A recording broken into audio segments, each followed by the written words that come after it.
I usually give speeches in 15 minutes. I just gave a commencement address to 10,000 students at the University of Maryland about 3 weeks ago, and that was only 12 and a half minutes. So Cameron tells me that I have to speak 25 minutes, so I gave it to my speechwriter, because Clinton does most of the time, and he wrote the speech. Then I cut it, but it still is about 20 minutes. So you're going to have to just sit tight and wait. And I'm between your lunch, but you will have the lunch.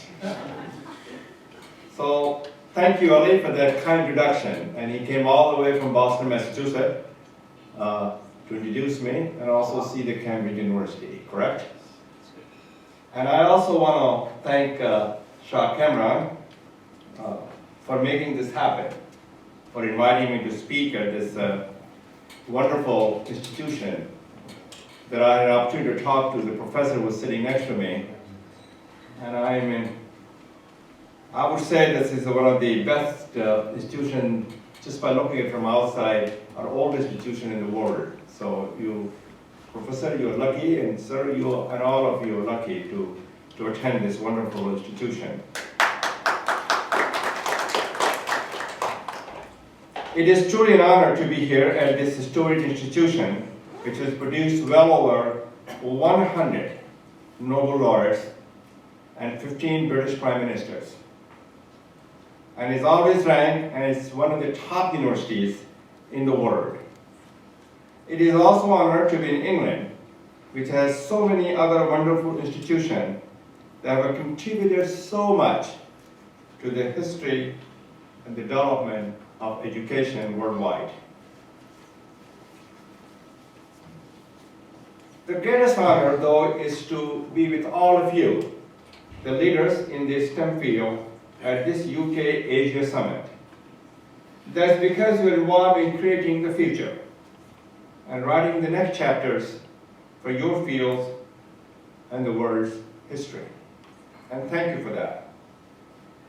I must confess that when Shah Cameron invited me to give the keynote address at this seeding STEM event, and suggested talking about world peace, protecting democracy, poverty, inequality, technology transfer, I accepted immediately because those are subjects of keen importance to me personally and in my wheelhouse.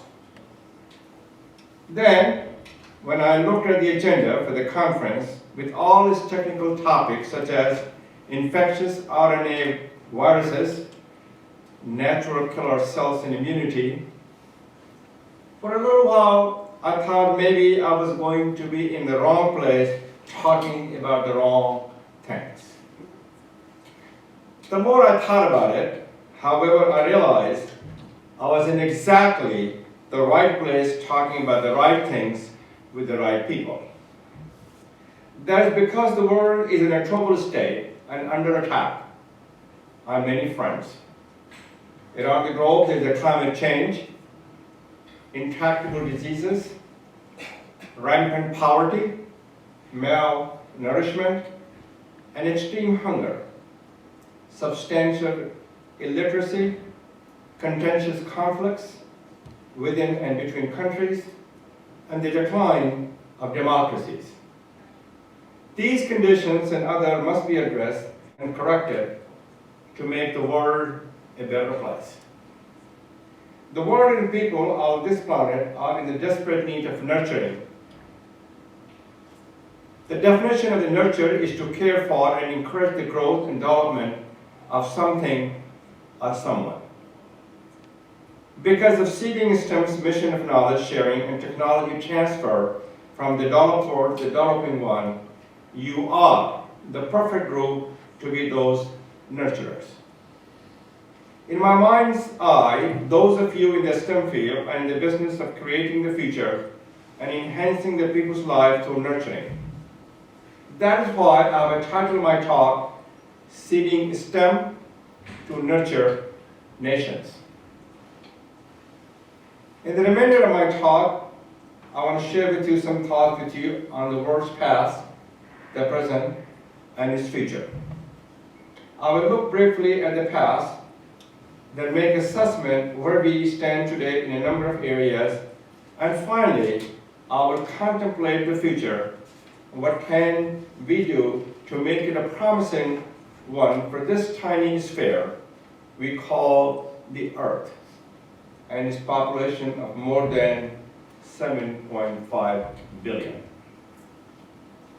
Let me begin looking at the past, not by recalling what happened centuries and decades ago, but in terms of what two well-known English authors, George Orwell and Huxley, predicted the future might look like in two of the most famous science fiction novels at all times, 1984 and Brave New World.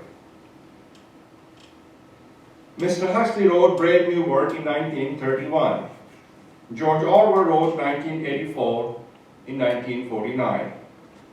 I'm certain that some of you have read one or both these books. If you have not, let me tell you, they were not encouraging about the world's future.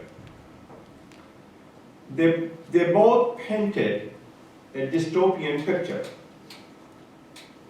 Huxley portrays a brave new world in which people are genetically modified, dumbed down, pleasure-seeking, and essentially sleepwalking through life with a little self-motivations of personal control.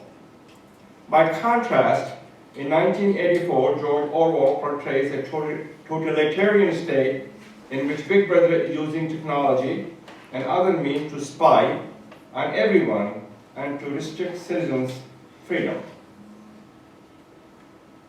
That was the view back then of what things might look like now, at some points in the future. The good news is that neither vision has been completely achieved. But if one examines China, North Korea, Russia, and other dictatorships today, they are absolutely elements of 1984. And if one examines the United States of America, the United Kingdom, and other democracies, it is possible to see elements of Brave New World in 1984.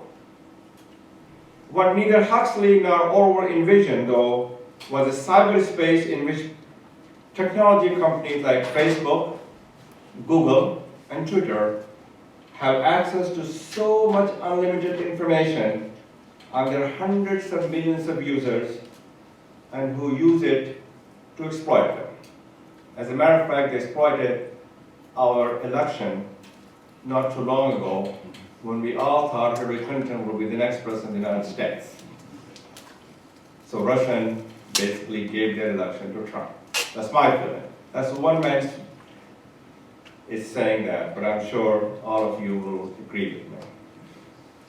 Looking at the present, that brings me to the present. There's no question if one looks at where the world and we who inhabit it stand today in 2019, we are in the crosshairs. In my opinion, the decisions that are made and the actions that are taken over the next few decades will be determinative. While some politicians and a few of the very wealthy see things through rose-colored glasses, nearly every social, political, and economic commentator and independent third parties see shades of gray trending towards darkness.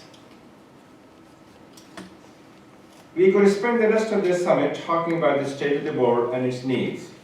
Instead, to establish how critical the context for looking at and discussing the future and our roles and responsibilities regarding it is, I will highlight just a few. I'll look at the following areas: climate change, poverty, inequality, illiteracy, world peace, and democracy. I'll start with the climate change. In October of last year, United Nations Intergovernmental Panel on Climate Change warned that the environment is worsening at a faster pace than originally projected, and that unless major changes are made by 2040, there will be disastrous consequences. I recommend that you read David Wallace's brilliant book, The Uninhabitable Earth, Life After Warming. No one could be a climate change denier after reading the book. Poverty. The poverty news is not as bleak as climate change. In September of last year, the World Bank reported that the most recent data available showed that extreme poverty fell to a new low of 10%, down from 11%. That still means that nearly 3/4 of a billion people are surviving on $1.90 or less a day. That is tragic. Inequality.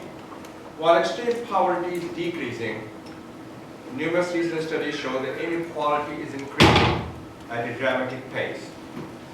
Inequality.org reports that in 2018, the world's richest 1% own 45% of the world's wealth. And since 1980, the share of national income of the richest 1% has increased rapidly in the United States, Canada, India, and Russia. UNICEF released a report in March of this year showing that progress has been made around the world in reducing malnutrition in children from around 32% in 2000 to around 22% in 2018. Nonetheless, UNICEF stated nearly half of all deaths in children under 5 are related to undernutrition. Illiteracy.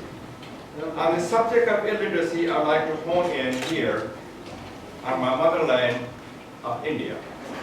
The 2011 census showed the illiteracy rate in India was just about 74% compared to nearly 65% in 2001 census.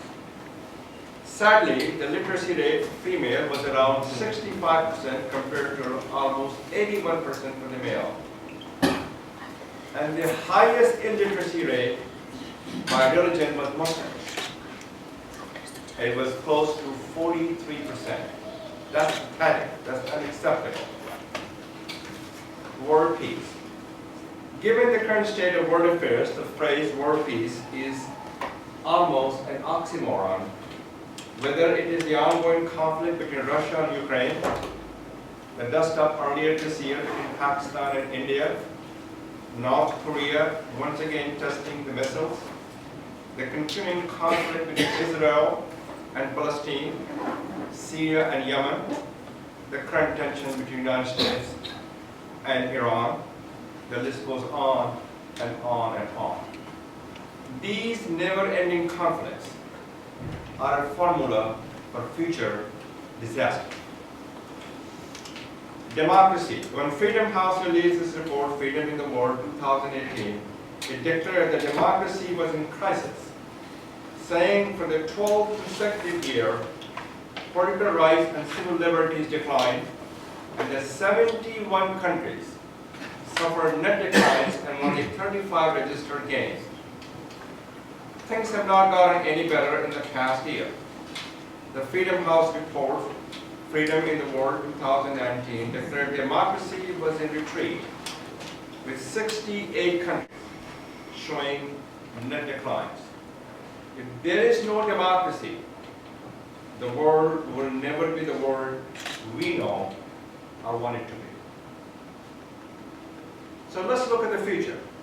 When you sum up those indicators from the present and others, such as the state of the healthcare worldwide, and the tremendous growth in artificial intelligence, which will displace millions and millions of low-skilled jobs, they are not harbingers for an optimistic, utopian future for the world or its citizens. So what can be done to reverse this? What can seeding STEM do to blow away the dark clouds and to bring bright sunlight to shine on the world and the nations? You already have a good start by committing to applying your technical knowledge to the transfer of technology to developing countries. You have begun the journey to nurture nations and their citizens. I would ask you to go 2 steps further. Move beyond your field or discipline to think about providing planning assistance and becoming civically engaged with those developing nations and their leaders as well.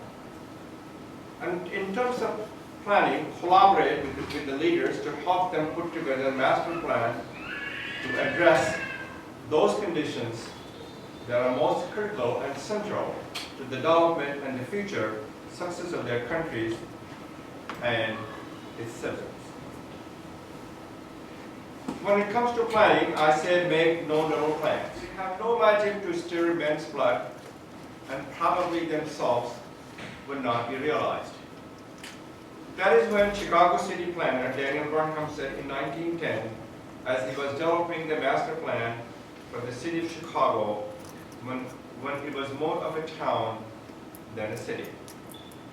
Daniel Burnham went on to say, and I quote, "Make big plans, aim high in hope and work, remembering that a noble logical diagram once recorded will never die, but long after we are gone, be a living thing, asserting itself with ever-growing consistency. Remember that our sons and grandsons are going to do things that will stagger us. Let your watchword be order and your beacon beauty." End of quotation. I wholeheartedly agree with Daniel Burnham's advice to make big plans, but I would expand it to include daughters and granddaughters, not just sons and grandsons. I agree with Burnham's perspective because I have seen the advantage and benefits of planning and civic engagement on life journey myself. I want to tell you a short story on that about someone I know relatively well. That is Frank Islam. My journey and story began in a small rural Indian city named Azamgarh, where I was born. While I was attending Aligarh Muslim University, when I met Wolfgang Krohn, a visiting professor of mathematics from the University of Colorado, he convinced me that I should go to America to pursue expanded opportunities and to get a cutting-edge education in the emerging field of computer science across the Atlantic Ocean to attain, achieve, realize, and pursue the American dream. So even though it was scary, I decided to leave my family. I was only 14 years old and friends in India. And with just $15 in my pocket and knowing no one, went to Boulder, Colorado. There, I studied diligently, made a few friends, and supported myself by working in fast food restaurants like McDonald's and Shakey's Pizza. I left Boulder with my bachelor's and master's degree to pursue my lifelong dream of owning a business. I did not come from a family that owned a business. I had no personal experience or role model in business. So I decided to do my apprenticeship and to learn the ropes by going to work in 2 large IT companies. That was my working plan. With that experience, I felt ready to go out on my own. I acquired a company called QSS Group Incorporated for $45,000 in 1994. My wife Debbie and I have to mortgage our home to buy this company. I must admit the first few years were not easy. I worked 12 hours, 7 days a week for little to no money. There were many dark and desperate days, but we persevered. With that, with the help of wonderful management team that I recruited over time, we created sound business plans and built the company from 1 employee, that's me, to more than 3,000 employees and revenue in excess of $300 million per year. Let me say this. The team of talented managers were central to everything. Success in business is team sport. When people ask me how I became successful, it is not me, but we who made it happen. In 2007, after 13 years, I sold the company for several $100 million to Pro Systems Corporations. That sale allowed me to move on the current stage of my career in philanthropy, focused primarily on education, world peace, art, and civic engagement. I'm reminded and guided by the words of President John F. Kennedy, who said, "To whom much is given, much is expected." In many ways, the process of sharing and giving back is as and even more rewarding than any money that I earned throughout my business career. So that's my story, that's my journey. I am the beneficiary of America's kindness and generosity. My journey was not a straight line. Indeed, there were numerous twists and turns. And the final destination was not certain. What enabled me to prevail on my journey was the opportunity presented by the American dream. My story can only happen in America. It's America's inclusiveness and openness that provided me the letters of opportunity to succeed. These are the strengths and the values and the qualities of America that all of us can proudly and truly embrace. Let me shift gears and move on from journey to focus on philanthropy. I engage in what I call purposeful philanthropy. Purposeful philanthropy requires planning and engagement. Purposeful philanthropy is making investment directed at creating a difference in pivot point areas that matter to the future of society. The returns on those investments are changes to conditions and are the creations of individuals who will become change agents to address those conditions.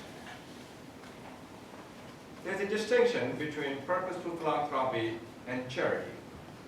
The distinction is a critical one. The focus in charity is to provide a handout. The focus in purposeful philanthropy is to provide a hand up, to enable and empower people by giving them a helping hand. There certainly must be charitable support and assistance to address the needs of the socially and economically disadvantaged and natural disaster. Charity as the sole means of philanthropy, however, has serious limitations. It does not get at the root cause nor change the underlying reason for the need for the charity. By contrast, purposeful philanthropy concentrates on improving circumstances and conditions. This hand-up approach can take a broad variety of forms, ranging from eliminating contaminated water that poisons those who drink or bathe in it, to enhancing the safety of working conditions, to developing the requisite knowledge, skills, abilities, attitudes, and behaviors for a person to be successful in life. The pivot point areas that can be leveraged and effectively addressed to effectuate change and achieve positive outcome for purposeful philanthropy are endless. As I noted, that my foundation focuses on education, arts, world peace, and civic engagement. I have chosen those areas because they are important to me, because I know that improvement in them can make a substantial difference. Let me give you short reasons for my selecting those areas and tell you a little bit about my investment in them. Education is the powerful equalizer and the opportunity creator. It moves people up the ladder and to help others climb the ladder with them. As President Obama, a great friend of mine, who said, education will be the currency of the 21st century. Education frees the human mind from the shackles of ignorance. In the education area, I have supported many scholarship programs at the United States. As Ali mentioned, my most significant investment, though, has been India, where in February of 2017, my wife Debbie and I dedicated the Frank and Debbie Islam Complex management complex at Aligarh Muslim University. We invested $2.5 million to build Frank and Debbie Islam Management Complex and Frank and Debbie Islam Auditorium and the Mass Communication at the Aligarh Muslim University. At that dedication, I projected from this management complex will come the future leader who will make the world a better place. I firmly believe that. I also strongly believe that the Aligarh students have been our best hope. This is my way of saying thank you and keeping the hope alive and well. President John F. Kennedy once said, "Art nourishes the roots of a culture. It connects and inspires citizens and communities. It has a unifying and healing power. The art transcends our boundary. It represents the best of our humanity." I agree with President Kennedy's perspective, and that is why I agreed to serve on the board of the Kennedy Center, appointed by President Obama, for the performing arts. We invested close to $1 million in its program to expose American youth to the arts and culture. We are living in increasingly dangerous world and turbulent times, not just in America, but around the globe. World peace is essential for the future of the planet. There is much deadly conflict now, and the threat of it around the globe, which must be controlled. Recognizing that, we invested close to $1 million to the U.S. Institute for Peace to develop programs to try to find peaceful means for conflict resolution. India and the United States of America are the world's two largest democracies. Civic engagement is essential to keep those democracies vibrant and vital. The free press is one of the cornerstones and defining qualities of healthy democracy and a means for promoting civic engagement. Recognizing this, my wife Debbie and I have supported Alfred Press Partners Scholarship to bring experienced journalists from India to work at a newspaper for 6 months in the United States and study at the University of Missouri School of Journalism. That's a brief summary of some of my philanthropic involvement in the areas that are most important to me. I'd like to shift gears for a few minutes and shine a bright spotlight on an area that needs much more attention in terms of philanthropy. That is to support for democracy itself. In this 21st century, democracy is descending and autocracy is ascending. In countries around the world, numerous studies are showing that. For example, a Pew Research Center survey last year of citizens in 38 nations around the world found only, and I quote, a shallow commitment to representative democracy. A substantial percentage willing to consider non-democratic options across all of those countries.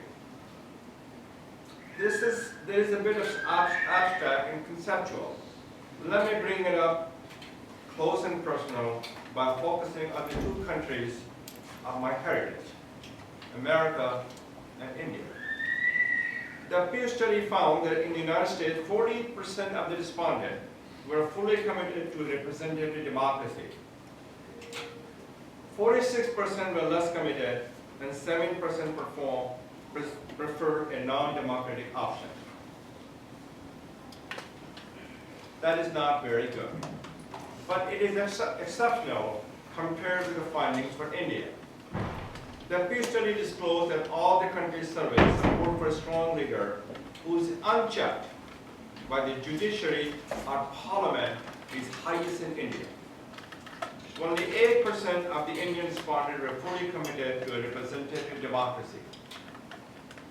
67% were less committed, and 9% preferred a non-democratic option.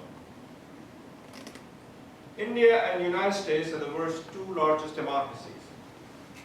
Active and engaged citizenship is essential to keep those democracies vital and vibrant and exemplar for democracy worldwide.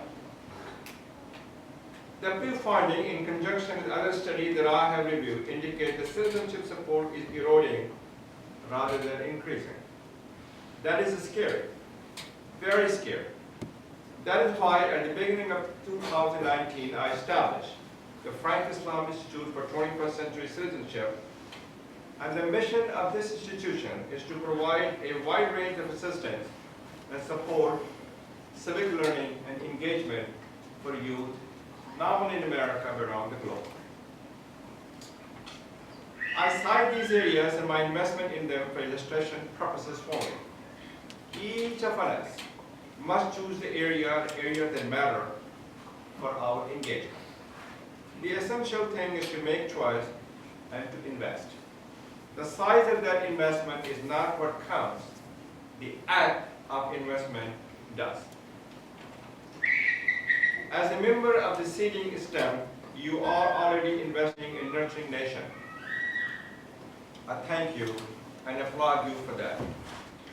As distinguished educators, scientists, doctors, engineers, your contributions are and will be substantial.